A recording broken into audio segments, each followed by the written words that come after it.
Inside the Burrito factory are pasta-making machines that look duly ultra-modern, stainless steel, precisely calibrated, fully automated, yet also a little like ingenious Renaissance-era contraptions sketched out by Leonardo da Vinci. Cutters, spinners, racks and rails operate along 9 separate production lines, rendering dried pasta shapes that range from short, tight tubes to strings as long as curtains to the intricate nest-like structures, or sformantini, popular here in the Piedmont region of northwest Italy. Pasta is very easy. It is just semolina and water. When we make our mix, more or less 100 kilograms of semolina and 30 kilograms of water, it is a continuous mix, so we don't do batch mixing, but it is a continuous process, and the pasta flow as a continuous flow of material. As plant manager, who's been in the business for 15 years, he'll also admit this doesn't quite account for the sheer diversity of dried pastas now made here, which include variations made with egg or whole wheat, or vegetables like peas, or without gluten to cater to a growing celiac market. Tradition is very important because you have to know very well the product. You have young guys, but also not young guys. It is important to have this connection between the young and the old, because to go on with the tradition and the knowledge, we don't want to lose knowledge. The pasta man has to take into hand the pasta to see if it is in the correct way, and it is a matter of years of being in the pasta industry and understanding what is exactly the product you want at the end of the process. Technology is very important because when you do automatically, it is very easy to make quantities in the 24 hours, and helping the hard part of the job. It is also very easy to understand what is happening looking into a PC, because it is so direct. Technology and the human perception has to be always connected together, because if you don't know the product, at the end you cannot arrive to the right products.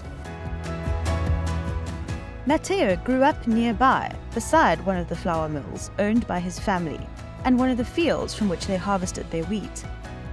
The mill has since been sold, and a certain quotient of the grain now comes from France, the US or Canada, though much of it is still sourced domestically, as many customers still demand 100% Italian durum wheat.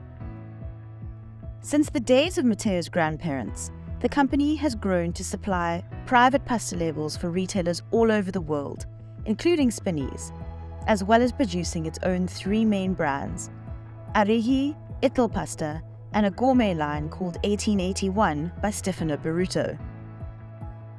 Stefano himself, Matteo's brother and company CEO, explains how that particular year was chosen for the brand name because records suggested that was the start date for artisanal industrial pasta production among the Carmagnola-based properties that later came to be owned by Burrito. For many years, we believed that 1881 was the year of foundation of pasta production, of the root of pasta Burrito. But then recently, after digging deeper into our background, into our history, we discovered that the right date is 1809. So even older, which is nice. Those roots were originally fused to the farming of soft wheat, which fed into bread making and much later to grinding durum for pasta. We have a lot of agreements with many farmers all around in Italy to outsource our wheat, which is then transformed in Italian mills, because we do not have anymore our own mill. So we work with many different millers in Italy. Most of the wheat we use is produced and transformed in Italy. But then we have some customers which do not require a specific origin of the wheat, so we might decide to work with different origins and grow French wheat or Spanish or whatever is available on the market. Stefano has now been in the company for 25 years, having started from scratch in the packaging department and steadily gained deep knowledge about their overall activities. As 90% of Baruto's output is exported to almost 100 countries across Europe, the Middle East, Asia, and Africa, the CEO can go into granular detail about the local market particularities.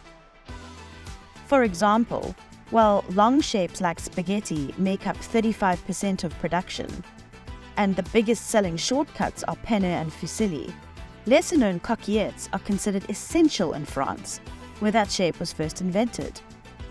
And while Baruto can produce all those classics with great consistency, Stefano will also tell you innovation is hugely important. Pasta is a very well-known and well-established product all over the world. Everybody knows pasta, then the quality can be different. We think we produce a high-quality pasta, but we need to bring all the time to our customers some innovation. Being type of packaging, I'm talking the material, used in order to improve the sustainability of our products, we need to bring different ways of using pasta.